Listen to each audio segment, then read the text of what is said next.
नमस्कार दोस्तों, स्वागत है आपका एक और नए वीडियो में। दोस्तों, क्या आपने कभी सोचा है कि जब हम जिम्मेदारी नहीं लेते तो हमारे कामों में क्या होता है? अक्सर हम अपनी क्षमताओं को कमजोर समझकर या डर और संदेह के चलते किसी चीज को करने से पीछे हट जाते हैं, बिना उसे आजमाने का मौका देने का। लेकिन क्या हम ये सोचते हैं कि ऐसे मौके पर हम कितना बड़ा मौका खो देते हैं? इस वीडियो में हम देखेंगे कि जब हम जिम्मेदारी से मुकरते हैं तो हम स्वयं को अपने पूरे पोटेंशियल को पहचानने और प्राप्त करने का मौका बर्बाद करते हैं। जिम्मेदारी लेने के बजाय हम अपने कामों को अधूरा छोड़कर स्वयं को नकारने से बचते हैं और इससे हमारे जीवन में निरंतर संकोच और आत्मसंकट की भावना बनी रहती है। यह वीडियो आपको यह सिखाएगा कि जब हम खुद पर और अपनी क्षमताओं पर विश्वास करते हैं तो हम किसी भी चुनौती का सामना कर सकते हैं और कैसे हमारे कामों में चमत्कार हो सकता है। तो चलिए बिना किसी देरी के कहानी शुरू करते हैं। एक छोटा सा गांव था। उस गांव में एक व्यक्ति रहा करता था। उस व्यक्ति को भी यही तकलीफ थी। वह हमेशा खुद की क्षमताओं पर शक किया करता था। वह हमेशा दुविधा में रहता था। जो काम वह करता था वो काम उसे बिल्कुल भी पसंद नहीं था। वह तो उस काम को केवल मजबूरी में किया करता था ताकि उसका घर परिवार आसानी से चल सके, उन्हें 2 वक्त की रोटी मिल सके, उनका पेट भर सके। और वह हमेशा सपनों में ही खोया रहता कि किसी न किसी दिन उसे बहुत सारा धन मिल जाएगा और वह उस नगर का सबसे अमीर आदमी बन जाएगा। उसके पास वह सब कुछ होगा जो एक धनी व्यक्ति के पास होता है। सारी सुख सुविधाएं होंगी। उसके पास किसी चीज की कोई कमी ना होगी। मन में यही ख्याल लिए वह हमेशा अपने भगवान की पूजा किया करता। वह हमेशा यही सोचा करता कि मेरे ईश्वर के आशीर्वाद से उसके जीवन में चमत्कार घटेगा और वह बहुत धनी व्यक्ति बन जाएगा। इसीलिए वह दिन रात सुबह शाम केवल अपने इष्ट की पूजा करता, उनकी भक्ति में खोया रहता। और जब भी कोई उसे किसी कार्य के लिए कहता तो वह यही कहता, जो होगा वही करेंगे, मैं भला कौन हूं, करने वाले तो सब वही हैं। लेकिन वास्तविकता में उसके मन के भीतर एक दुविधा थी। कुछ भी करने के लिए वह हमेशा दुविधा में फंसा रहता था। वह कभी किसी निर्णय पर पहुंच ही नहीं पाता था और जब भी वह किसी कार्य को पूर्ण नहीं कर पाता था तब भी उसके पास तरह तरह के बहाने हुआ करते थे। जैसे मैंने तो बहुत कोशिश की किंतु यह कार्य पूर्ण हो ही नहीं सकता। यह कार्य करना तो असंभव है। यह कार्य बहुत कठिन है।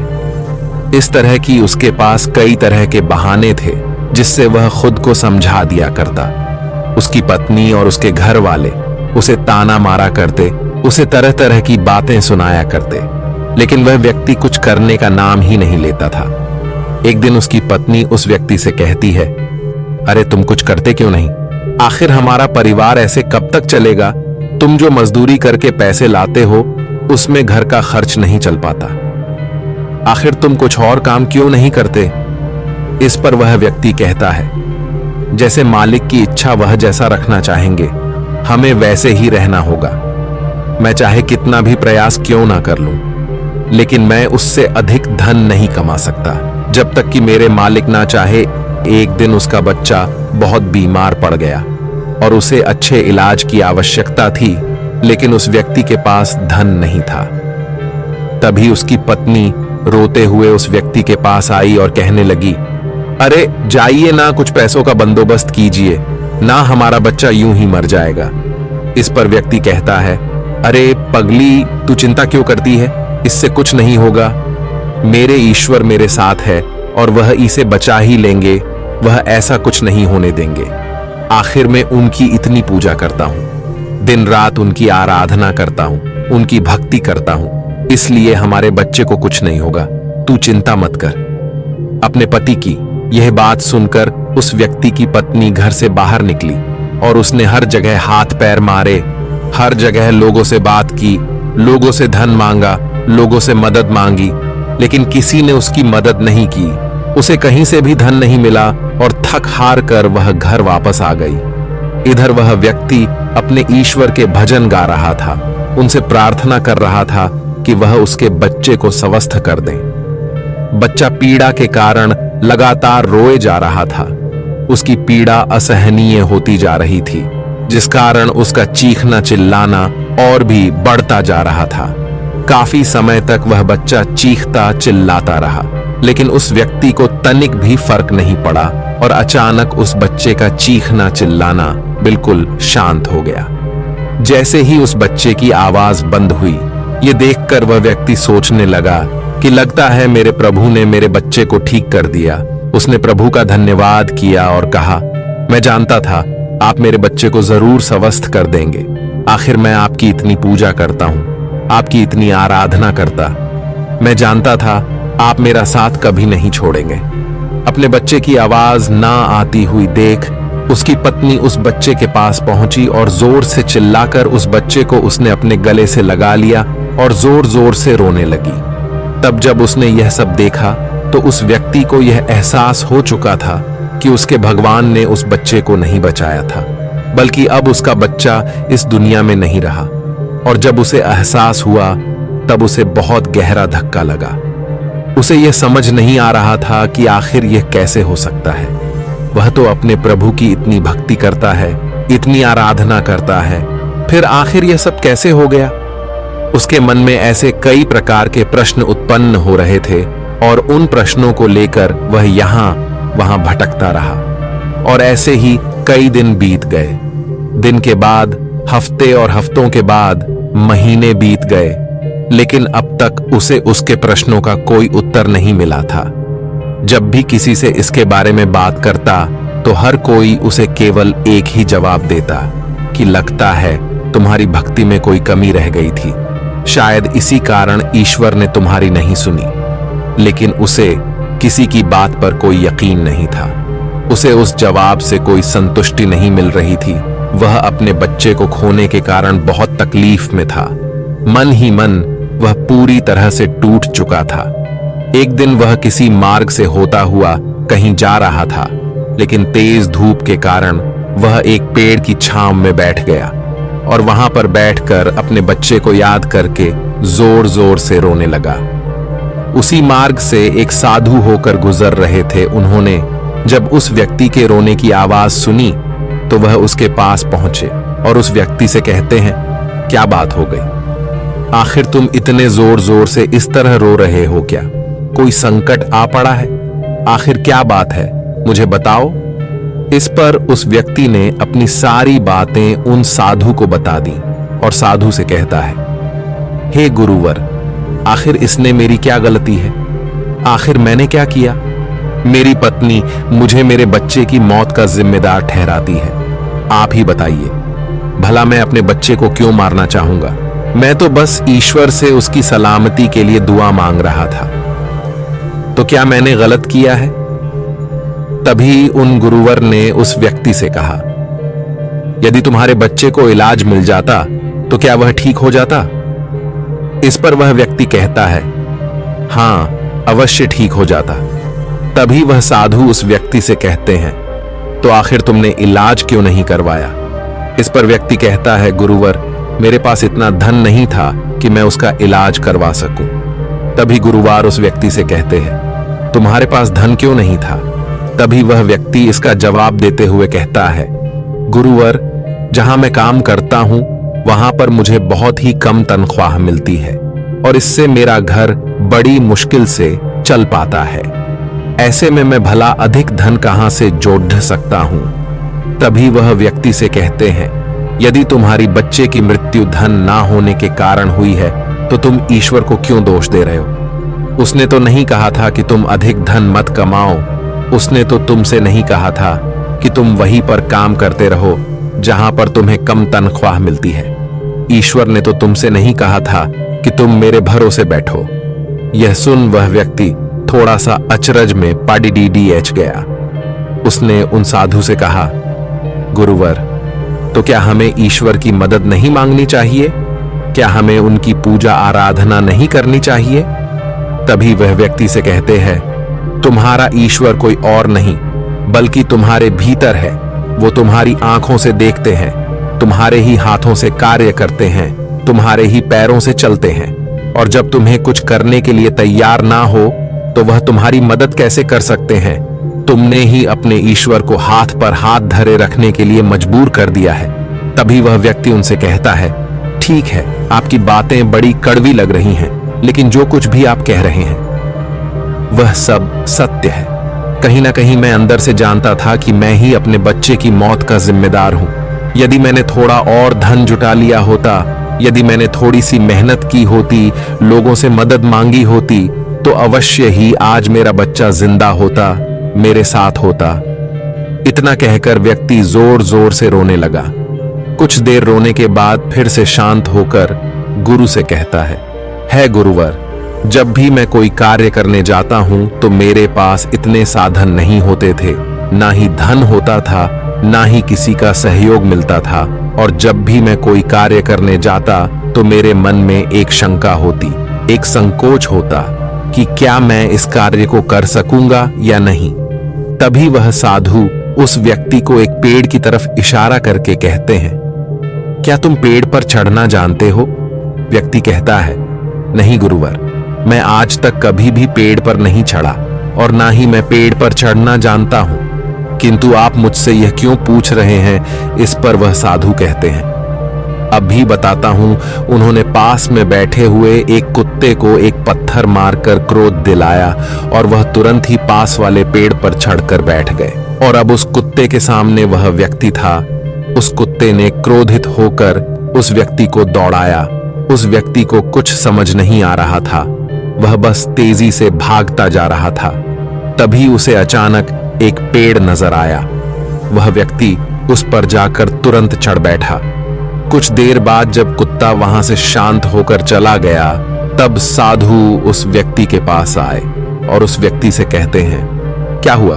तुम तो कह रहे थे कि तुम्हें पेड़ पर चढ़ना नहीं आता, फिर तुम इस पेड़ पर कैसे चढ़ गए? इस पर व्यक्ति कहता है, गुरुवर, न जाने क्यों लेकिन अचानक ही मैं इस पेड़ पर चढ़ बैठा। मैं नहीं जानता यह मैंने कैसे किया, लेकिन मुझे अपनी जान बचाने के लिए यह करना ही पड़ा। इस पर वह साधु तो मुस्कुराने लगे और उस व्यक्ति से कहते हैं, मजबूरी व्यक्ति से सारे काम करा लेती है, फिर चाहे वह उसे कार्य पसंद हो या ना हो। जब तुम्हारी जान पर बन आई तो तुम इस पेड़ पर चढ़ बैठे। आखिर उस वक्त तुमने अपने ईश्वर को क्यों नहीं याद किया? तुम्हें उन्हें अपनी मदद के लिए क्यों नहीं बुलाया? तुम चाहते तो वहीं पर बैठकर अपने ईश्वर को याद कर सकते थे, उन्हें अपनी रक्षा के लिए बुला सकते थे, लेकिन तुमने ऐसा नहीं किया। तुम अपनी जान बचाने के लिए उस पेड़ पर बड़ी सरलता से चढ़ गए, क्योंकि बात तुम्हारी जान की थी। लेकिन जब तुम्हारे बच्चे की जान दांव पर लगी थी, तब तुम ईश्वर से आराधना कर रहे थे, उनसे प्रार्थना कर रहे थे कि वह तुम्हारे बच्चे की जान बचा ले। तुम अपने जिम्मेदारी से भाग रहे थे, पर अगर तुम उस जिम्मेदारी को निभाते तो आज हालत कुछ और होते। उन साधु की ऐसी कड़वी बातें सुनकर व्यक्ति मन ही मन और दुखी हो गया। वह जोर जोर से फूट फूट कर रोने लगा और कहता है, गुरुवर, आप सत्य कहते हैं, मैं ही अपने बच्चे की मौत का जिम्मेदार हूं। मुझे ऐसा नहीं करना चाहिए था, मुझे और अधिक धन जोड़ना चाहिए था। यदि मैंने ऐसा कर लिया होता तो मैं आज अपने बच्चे को बचा पाता, लेकिन अब क्या करूं? मुझे कुछ समझ नहीं आ रहा। इस पर साधु उस व्यक्ति से कहते हैं, जो जो हो गया उसे मिटाया नहीं जा सकता, किंतु जो होने वाला है उसे बनाया अवश्य जा सकता है। इसलिए अपने बहानों से ऊपर उठो, अपने संकोच को मन से मिटा दो और किसी भी कार्य को शुरू करने से पहले तुम्हारे मन में दुविधा उत्पन्न होती है, उसे पूरी तरह से समाप्त कर दो। फिर देखना, तुम जैसा चाहोगे वैसा ही होगा। तुम जो हासिल करना चाहोगे तुम उसे हासिल कर पाओगे। तुम्हारा मन मजबूत होने लगेगा। मैं दुविधा से ऊपर उठकर साफ और स्पष्ट तौर पर निर्णय ले सकता। उसके बाद से तुम्हारे मन को कभी किसी बहाने की जरूरत नहीं पड़ता। इस पर व्यक्ति उस हाथ से कहता है, किंतु हे गुरुवर, जब भी मैं कोई कार्य करने जाता हूं तो मेरा मन बहुत ही कमजोर पड़ जाता है। मैं बहुत घबरा जाता हूं। मैं अपने मन को मजबूत कैसे बनाऊं? क्या आप मुझे इसके लिए कोई उपाय बता सकते हैं? इस पर साधु कहते हैं, हां, मेरे पास इसका भी उपाय है। तभी व्यक्ति कहता है, गुरुवर, कौन सा उपाय मुझे बताइए। इतने में साधु ने उस व्यक्ति का हाथ पकड़ा और उसे एक नदी किनारे ले आए और उस व्यक्ति से पूछते हैं, क्या तुम्हें तैरना आता है? वह व्यक्ति थोड़ा घबराया, लेकिन उसने जैसे तैसे उन गुरु के इस बात का जवाब देते हुए कहा, हे गुरुवर, मुझे तैरना नहीं आता, लेकिन आप मुझसे क्यों पूछ रहे हैं? इस पर गुरु कहते हैं, अभी बताता हूं। इतना कहकर उन्होंने उस व्यक्ति को पीछे से धक्का दे दिया और वह व्यक्ति सीधा नदी में जा गिरा। वह नदी के पानी में हाथ पैर मार रहा था। वह बचने का हर मुमकिन प्रयास कर रहा था। जब उन साधु ने देखा कि वह व्यक्ति डूबने लगा है, तो उन्होंने जाकर उसे उस पानी से बाहर निकाला। वह व्यक्ति जैसे ही बाहर आया तो वह हाँफ लगा। वह घबराया हुआ था, बहुत डरा हुआ था। जैसे तैसे उसने हिम्मत की और वह खड़ा हो गया। अब की बार वह साधु को देखकर बहुत घबरा चुका था, बहुत डर चुका था। वह उन्हें देखते ही भागने का प्रयास करने लगा, लेकिन एक बार फिर उन साधु ने उसे जबरदस्ती पकड़कर नदी में धक्का दे दिया। वह नदी में हाथ पैर मारने लगा ताकि कोई उसे बचा ले। वह जोर से चिल्लाने लगा, बचाओ बचाओ, लेकिन आसपास कोई न था। उसकी मदद के लिए कोई नहीं आ रहा था। तभी साधु उस पानी में उतरे और उस व्यक्ति को जबरदस्ती पकड़कर सीधा खड़ा कर दिया। उस व्यक्ति ने पाया कि उस नदी में पानी केवल उसके कंधे तक ही आ रहा था। इस पर वह साधु उस व्यक्ति से कहते हैं, अब तुम मुझे यह बताओ कि आखिर तुम इतने कम गहरे पानी में किस तरह से डूबकर मर सकते हो?